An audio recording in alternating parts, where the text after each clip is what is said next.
Kim, joined by our Clayton Kershaw, because he's only a lefty today. Oh, man, banged up, but you came off the 15-day DL. Hey, man, I'm playing through the pain. Hashtag no excuses. I am here, not even a week from surgery, but, couldn't put off 3 knockdown rule any longer. And we've got the Justin Buffalo Knuckles on the 1s and 2s holding it down. We got a lot to talk about, man. Let's get right to it. Yeah, September 14th, let's go back at the T-Mobile Arena on ESPN+.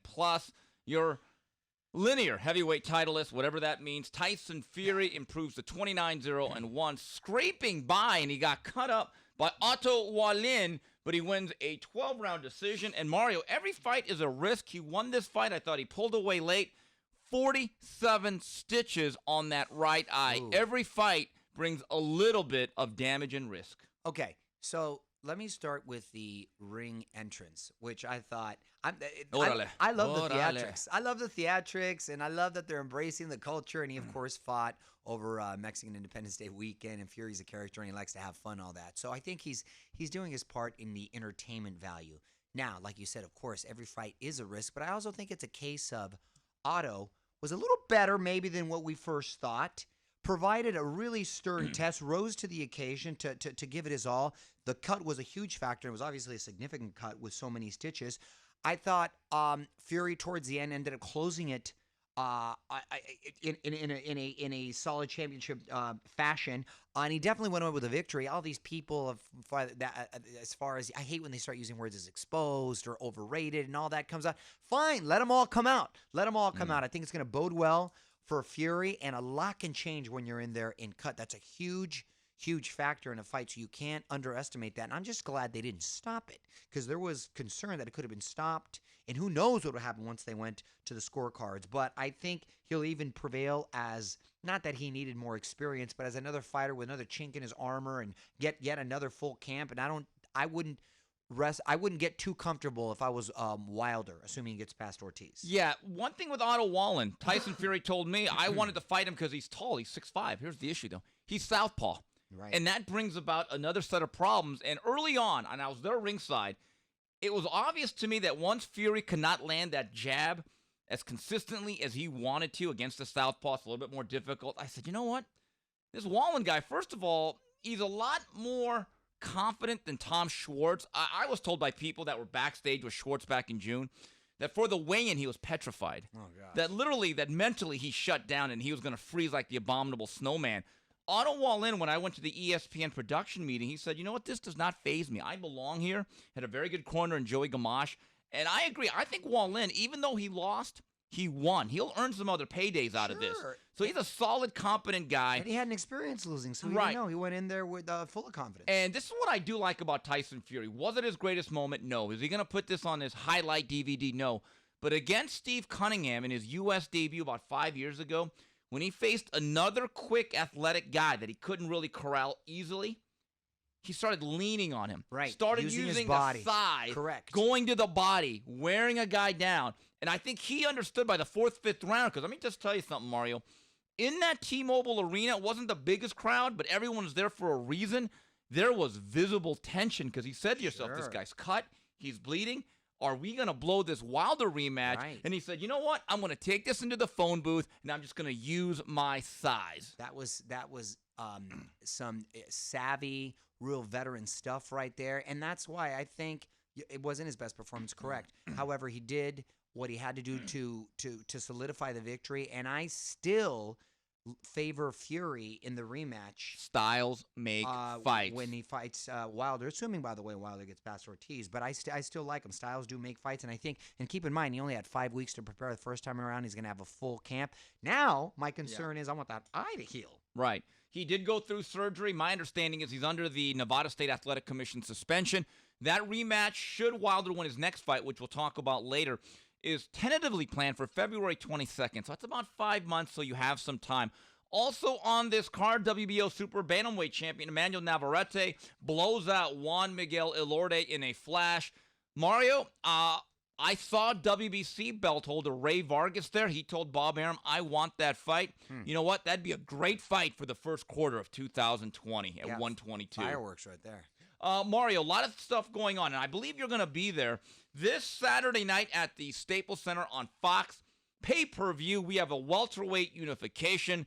The WBC and IBF champions are coming together. Errol Spence takes on Sean Porter. Now, Mario, odds makers, I've always said, are the real experts. They are the ones that really tell you how the public is thinking and sometimes when the public is wrong. My buddy JP, who charts these things for entertainment purposes only, tells me that Spence opened up at about 4-1. Fight week, as we speak right now, it's 10-1. Really? I don't see anyone picking Sean Porter. I'm surprised that it jumped that high. I actually thought it would go the other way. Listen, here's the thing. Spence, I think, is at his peak right now. He's in his physical prime. I think he's bursting at the seams at that weight class. Who knows how long he's going to remain there. But the guy is incredibly athletic, fundamentally sound. We saw his skill set go to another level when he fought Garcia, a southpaw. If you can find, I don't even know if it's a chink in the armor, but he does fight in spurts. He does position. He chooses to fight in spurts. And in a guy that he's facing with Porter, this guy mauls you, and it's not necessarily like he does anything outstanding other than the fact that his engine and his conditioning is outstanding. He throws a lot of punches and bunches. He does overwhelm you. If he is allowed to implement that, and for some reason Spence not able to get the jab off, then maybe Porter can have some success. But I think Spence knows exactly what he's getting. He'll establish that jab. He'll use that distance in a smart way. I don't know if he necessarily stops him, but I see him winning comfortably going the distance. You know what's interesting? If you look at Sean Porter's box rec, his resume is better than Errol Spence because people have been more willing to face him. Right. However, resumes don't win fights. And if you go by the eye test, again, but even the losses have been pretty controversial and close. They've been close, but, but I ask you this. Go down the list of every prerequisite of being a fighter. Technique, style, jab, spacing, fluidity, punching power. Name me one thing that you absolutely know Porter does better than Mr. Strap Season Errol Spence. On paper, you're right. Other than the conditioning, where he may be even, I'm just saying if he's able to implement his plan, which I assume is to keep it close, because if he tries to outbox him from a distance, then you know that's a losing battle. Keep him at a distance, maul him, work that body, somehow hurt him, overwhelm him, and just be the busier fighter and steal rounds that way. That's the only game plan that I could see possibly being successful. Errol Spence has a lot on the line. Everyone is talking about his future. Should he unify the belts? And yes, a guy by the name of Terrence Crawford is on his mind, but there's another name that he wants. This is what he told me back in August. It's a fight that can definitely happen. And, right now, after I beat Sean Porter, I want to fight, Pacquiao. I think, that's the biggest fight for me in the welterweight division. And I think it's kind of like a fight where, Floyd fought De La Hoya, and he beat De La Hoya and became a star of his own. So, I think with the Pacquiao fight, it'll give me a lot more fans and make me, universally known, especially if I put on a great performance and, beat up Manny Pacquiao the way I know I can. Well, I know. Mario, bottom line, I've talked to some of the Manny Pacquiao people. They have a Garcia on their mind, either Danny or Mikey. I just don't look at Errol Spence as a guy that Manny Pacquiao, after a pretty physical fight late against Keith Thurman, I think he's saying, you know what, I did my last quote-unquote dangerous fight. Now I want to walk away with some big events, but I don't want to go to that guy. I don't want to be man down. I think it'd be foolish if he does. Yeah. The risk isn't worth the reward at this point in his career. Listen, that's on my maybe number one in the Mount Rushmore fights I'd like to see. If not Agreed. Number two, Spence versus Crawford.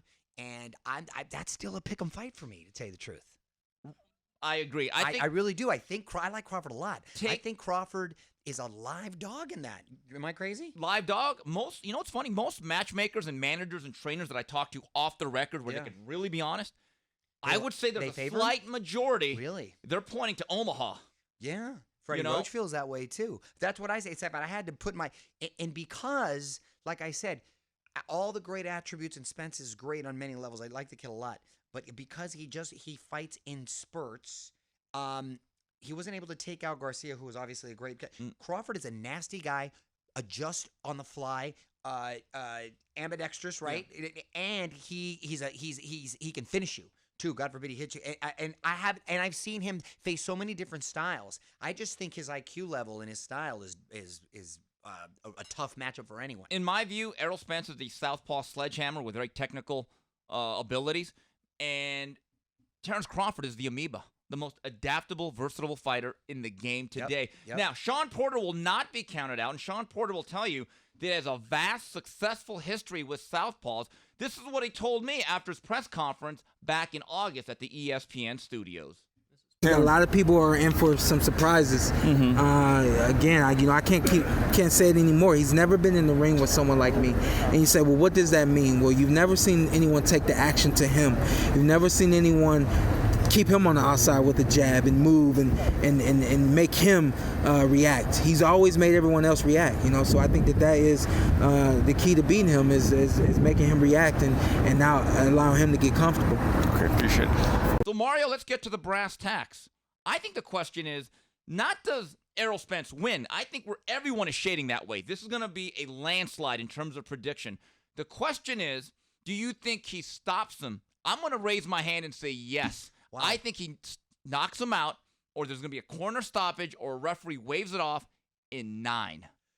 And you think that because of his overwhelming style, he'll run into something, so he'll put himself more in danger? I mean, I can see that. I'm not. That's not crazy.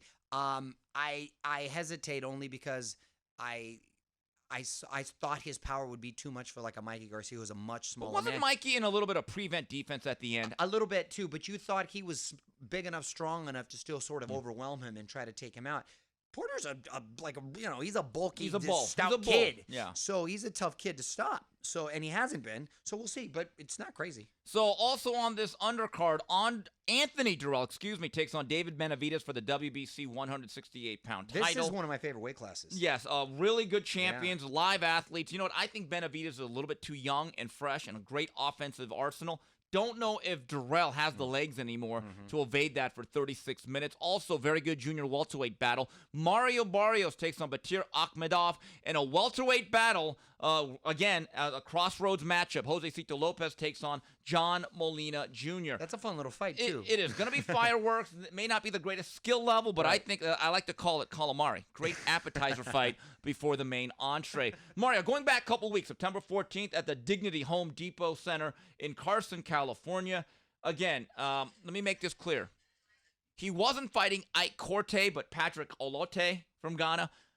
I like what Jaime Munguia showed in terms of mentality and philosophy with Eric Morales. He got back to true Mexican style. He was aggressive, let those hands go. That's the style. I think he's on the right path of the fighter he needs to be. Still getting, I think, touched a little too much. But that's what's going to happen, that's though. Fine. That's fine. Yeah. No, that's fine. But I think he's definitely on the right track, and it was nice to see him back in a convincing win. Square peg shouldn't die round. And what he needs to be is a guy that needs to come forward, learn how to use the jab a little more, and tuck the chin. And look, he'll never be Rafael Benitez with head movement, but understand who you are and what you are. And I really believe certain coaches are about technique. Others are about mentality. And to me, Morales with Munguia, he's not going to be George Benton. He's going to be about a guy saying, what are you doing all that crap? Throw all that out and let's do this and hammer that home. That's a good way to think. Interesting sidelight. The biggest story of this card was a young man that didn't fight by the name of Ryan Garcia, as his fight against Avery Sparrow was canceled because Sparrow was not free as a bird. And, in fact, he flew the coop from Philly, had some outstanding warrants. And we saw the back and forth between him and Golden Boy. It looked like an absolute war. My understanding was early last week, gloves were coming off. And then Ryan Garcia, I believe, got a message that you're either going to be sidelined or you're going to be sued or you're going to be sidelined and sued. So last Tuesday, as a scheduled meeting with Golden Boy was canceled, he took it upon himself to text Eric Gomez and said, Eric, we got to figure this out. And over a hotel conference room, they met for like 10, 12 hours, all the people. And I'm being told, Oscar flat out said, we are not leaving here with a deal or we're just going to be in litigation. There's no halfway pregnant pause here. And they came out with a deal. I guess all's well that ends well? Well, it's a dramatic turn of events, especially if you've been following it on social media, because it looked like they were that's why, listen, you got to put on your big boy pants. Don't you can't get emotional and start reacting all over social media. I think there's a lesson to be learned for a lot of young folks out there because it's now documented. You look like a fool later on when you're bad-mouthing your boss. And Golden Boy, I think put everyone at ease with this nice, comfortable contract and made him all parties involved feel happy. 5 years. Yeah, so he's locked in. He's locked in. But listen, he's gonna be in a real fight come up. November 2nd, co-main to Canelo Kovalev against a hard-punching Filipino by the name of Romero Duño. And if there's for some reason, if he upsets the apple cart and loses in embarrassing fashion, then things can change, and we'll see how people react, and we'll see where his real focus is. I think he's in a good place with the Reynosos, where he's obviously got good influences as far as someone who's very disciplined in Canelo there, and someone that he could look up to and ask questions and get motivated and stay on track. It's outside of LA too, in San Diego. So he's sort of in a camp, if you will. So I think he's taking all the right steps. We'll see. I'd still like him for put his phone down, but that's not going to happen. He's getting paid well now. What's that old line from Spider-Man, to whom much is given? Much is expected. Okay, they're going to start putting him out on the deep end of the pool. Yeah. Sink or swim. Now, this has been a very tumultuous summer for Golden Boy and Oscar De La Hoya. Public issues and public spats with his two best-known clients, Canelo Alvarez and Ryan Garcia. Here's the exchange that I had with Oscar De La Hoya last week at Union Station during the press conference for Kovalev-Canelo. A boxer and a promoter is like a marriage. You have your little scuffles here and there, your little scraps. He wins, I win. Or she wins, I win, whatever. And at the end of the day, you love each other. That's it. So are you guys sleeping in the same bed again? I mean, how would you describe your relationship from, let's say, 3 weeks ago then? Because it looked like... That's what boxing is. I mean, it's boxing is a sport that, look, you have your ups and downs. You have to bite your tongue, and you have to have a lot of patience. That's about, because, like I said, we have a huge target on our back, and everybody wants a piece of us. We just have to be careful and strategize and be smarter than them. Look, Bob Arum, he was like fantasizing about Canelo. He was like salivating over him, right? And then he has Crawford. What is he doing for him? He's not doing anything for him. I actually feel kind of bad that Crawford might not even get to the Hall of Fame one day because Bob can't get him a fight. So look, Canelo's with us. He's with Team Golden Boy for many more years. Ryan Garcia is with Team Golden Boy for many more years. Bob Arum or whoever's out there, just stop salivating. Leave our fighters alone and let us do our job. Speaking of Bob, So, Mario, fun little moment. Oscar thought it was funny. Hey, I got a million of them. So, you talked to Oscar. You got the red phone. Where is he with everybody? He just and we've talked about it. He's like, damn, man, social media is just a pain in the ass. These guys go there, these young guys, and they start venting their feelings. Everyone gets lost in their feelings and put it out there. Then it catches like wildfire, and people start writing stories. Nothing is private anymore. No one calls and just picks up the phone and has conversations. You got a lot of people in your ear, and you start putting it out there. It's just, that's the world we live in, unfortunately. But I want you to try to point out where Golden Boy has done wrong. I can't. To Canelo. No, he's making the guy $30 million a fight, made him the highest paid athlete. What is there to complain about? You know what was the funniest What is it? moment? Seriously, it's not rhetorical. What is there to complain about? During that roundtable, Canelo Alvarez was asked, are you happy with Golden Boy? He goes, oh, yeah, I'm happy. Everything's good, I guess. And one of the reporters, Manouk from LA Times, one of the greatest retorts I've ever said, well, if everything's okay with Golden Boy, how come you're retweeting all of Ryan Garcia's tweets ripping Golden Boy a couple nights ago? And everyone was like, ooh. I was about to call Red Cross because that was burn unit right there. That's exactly it. When you get those Twitter fingers going and that social media bravery, that come back and bite you in the ass. I will say this to Golden Boy and specifically to Oscar. You told my friend Arash Markazi on Sunday at the Ram game before all this kind of percolated and blew up. Well, yeah, but my best fighter's really Virgil Ortiz and not Ryan. Ryan just has a bigger social. Okay, but wait a minute. Now you can't put Virgil Ortiz back in the broom closet. Here's what I thought where Oscar was at fault. And I agree with you. In terms of Canelo, they've done nothing wrong except getting one of the greatest contracts in the history of sports. When Virgil Ortiz fought August 10th, you know who wasn't there? Oscar. You know where Oscar was 2 days later? In San Diego with Ryan Garcia buying him a luxury watch that they posted on Instagram. Come on. Virgil Ortiz, if he's your best fighter, start treating him like that. Just don't use him as a prop or a crutch. Get him a watch. Get him a Swatch watch in his favorite colors. Remember those? I used to Swatch. I love those things. Let's not go to the 80s. Hey, listen, he's locking in the future and getting a nice little stable established, which is great for the sport and great for his company. But yeah, you got to. This is a year-round business where you have to be omnipresent. It really was the summer of discontent. Mario, Alfred Angulo has life, and I like Peter Quillen a lot. Did a great story with him last week. I hope he retires. Look, Angulo had a little bit more left in the tank with Abel Sanchez than I thought. But when I saw Peter Quillen, I was like, ooh, no legs. I don't remember Quillen being in that many wars. Do you? No, but sometimes when you turn old and those legs are gone, no, I know, but I usually usually thought that is due to wear and tear or vicious battles. I guess just age. Well, you ever seen says the guy with a busted arm. Yeah, but if you have a car that you don't start for about a year, you ever tried to run it? That's a good analogy, Kim. Yeah, that's a real good analogy. Okay. There wasn't a lot of press tone in that oil gauge. Yeah. Joseph Diaz won in Mexico, had a tough 12-round fight. My understanding is that in the background, they're going to try to make this fight with Tevin Farmer maybe for January on the zone. That's a tough They want to fight. start off the year with a nice solid fight, maybe around Super Bowl weekend or thereabouts. Well, he's been calling him out. Yes, that's a very good fight. Couple news and notes here. October 26th, Showtime. Erickson Lubin takes on Terrell Gaucher, and Adrian Granados takes on Robert Easter from Reading, Pennsylvania. Here's the big story, though. It's going to be announced this Saturday at the Staples Center before the fights. Deontay Wilder, Louis Ortiz will be on Fox pay-per-view. Do you hear that nail and coffin? Is that Showtime Boxing? What is that? I didn't even know that existed. Fox pay-per-view? Like this weekend, they did the Mikey Garcia fight with Spence. Yeah.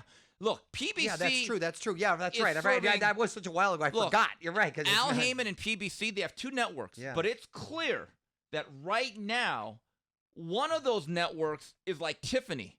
The other one is kind of like the Goodwill shop, the dime store. That's weird know? because there's synergy with CBS. You figured it'd at least be CBS. There's been no synergy, though. Yeah, I It's been know. unplugged. That's what I'm saying. It's bizarre the way that happened. Well, has location been determined yet or no? Wilder, that's going to be at the MGM Grand, November 23rd.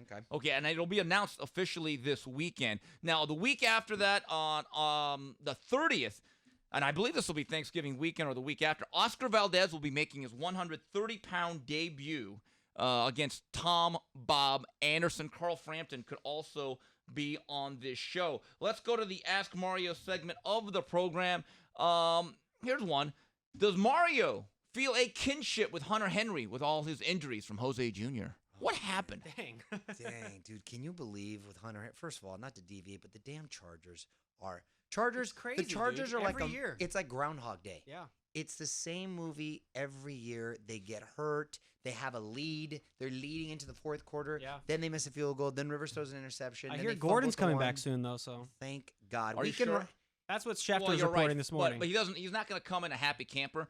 But Philip Of course. Rivers keeps making turnovers that swing games. It's uncanny. But it's weird though, Kim, because we lead these games. When I was working the Emmys on the red carpet, we went into the halftime. We're leading 10 points. Yeah. I said, okay, we're home 10 points. I'm feeling good about this. Then they chargered. Do you think we can right the ship? Yeah, you've done it before, but again, Philip Rivers, to me, he is so immobile. Yeah. I call him Lady Liberty. He's an absolute statue. But that's his whole career. I agree, but when you see him against a guy like Deshaun Watson, who's Well, just that's not a extending fair plays, comparison. but it really points out how immobile he is and how he limits you in Right. certain aspects of the game. Here's one from Coach Larry. What does Mario do when he has trouble falling asleep? I've tried watching Lara and Rigondeaux fights, but so far only reading Baby Taco Meat's tweets have worked. Thanks in advance, guys. Real huge fan over here. How do you fall asleep? Well, I've been having some pain medication, so I've been going to sleep pretty easy as of late. For those not familiar, I tore my bicep, ironically, sparring in boxing. It's the latest of these awful injuries. About a year later from tearing my Achilles, which I also did sparring, both in the 6th round. I should have stopped one So round you ahead. really are a 4-round fighter. Stupid. At this age, yes. Yeah. No, and I was feeling good. And you know, the guy was fighting, right? The guy was sparring, right? Like he knew how to move, and I think it was a fighter. Was doing some stuff, but he came out in the first few rounds, fast hands, young kid too. I don't know, like 27 years old. letting his hands go, and I was like, oh man, I was like, God, these combinations coming out quick. And then I started to feint, jab, and started attacking the body. He didn't like that work down there. So when I noticed he started to slow down, and I heard him in the fourth. In the fifth, I thought I was going to take him out, but I really started to let go and big shots in the sixth. And that's when I won a big right, and I felt something, and I was like, gosh dang it. But I guess I had a pre-existing tear in the bicep. It's an awful injury. Your upper extremities are much more painful than the lower because you got a lot more nerves, right? So I had to take the tendon, stretch it down, drill it into the bone, and now I got this damn thing. So, dude, I may have to not be sparring. I may have to retire. I told him last year not to do it. Not to spar. I don't know. I thought it was fun. I Just like almost 100% from your Achilles. You know and that bam. was? That was the last scene of Blues Brothers when the Cadillac falls falls apart apart, at yeah. Chicago City Hall. That's what Mario's body is at this point. Dang. Thanks, Kim. Yeah, here's one from Clay Stevenson. back. Yeah, Hey, you will. Mario, wishing you a speedy arm recovery. Did you ever audition for any major roles on the silver screen? Did you ever turn down any famous roles fans would know about? No, I mostly TV kind of kept, you get only certain opportunities, I think, when you get limited in a certain space. I started getting into the hosting thing early, so that consumed most of my time. And here's one from Brad White. If they ever fight, do you feel that the laid-back, basically good guy personalities of Errol Spence Jr. and Bud Crawford hurt the promotion, or is it a Ray Leonard Hearns, you don't really need a bad guy? You know what? I actually think there's a real contrast in personalities. I mean, you got the smooth-talking Texan with the drawl, who's much friendlier, in my view, in Errol Spence, and kind of that guy that's a little bit more of a bulldog, could be a little bit more surly with the media with Terrence Crawford. And last year when they met at some fight in Oklahoma City and they ran into each other, there was a lot of testosterone. I actually think that fight is so good, it transcends anything where you need antics, in my view. There's a big fight coming up with Nate Diaz and Jorge Masvidal. Those guys have been respectful and very cool with each other, and I think it's going to be the same thing because you're going to get the fireworks when they step into the octagon. And I think it's the same thing with this fight. Once you step into the ring, I think everyone's looking forward to see what happens. Right. Sometimes you don't need a black hat or a white hat. No. Going on to final flurries, Mario, you've been in this position before. I don't know if it's ever been awkward, but Dana Jacobson, I believe, of CBS, had Bill Belichick. And again, game day, Bill's not exactly Bernard Hopkins. He's going to give you some very short, curt answers. But she had to do her job and ask him about Antonio Brown, and he basically said, "No, I've moved on." And then when Dana Jacobs, well, thanks, coach, and he just gave him a death stare like Sonny Liston, and it was awkward. It became like a thing. I felt bad for Dana because I'm media. I'm always going to kind of side with media. Have you ever been in that situation where you interviewed somebody and there wasn't that chemistry? All the time. It's not the chemistry. It's like, look, they don't want to be there. They don't want to talk about it. And I feel like saying in my subtext, I'm saying, like, look, you think I want to be here? You think I want to talk about this? I said, you want to promote your movie, TV show, whatever. But see, that's different, different, that's different, though. Still, they still have the attitude. They should comply then at that They point. should. You figure, but they don't want you. You figure it behooves them. But I give a look like, look, and sometimes I even said, like, yo, let's just get through this. You know what I mean? Really? Let's just Have you be quick. ever finished one of those junkets and you say your producer or higher ups, never again? You blacklist them. Do you have that opportunity?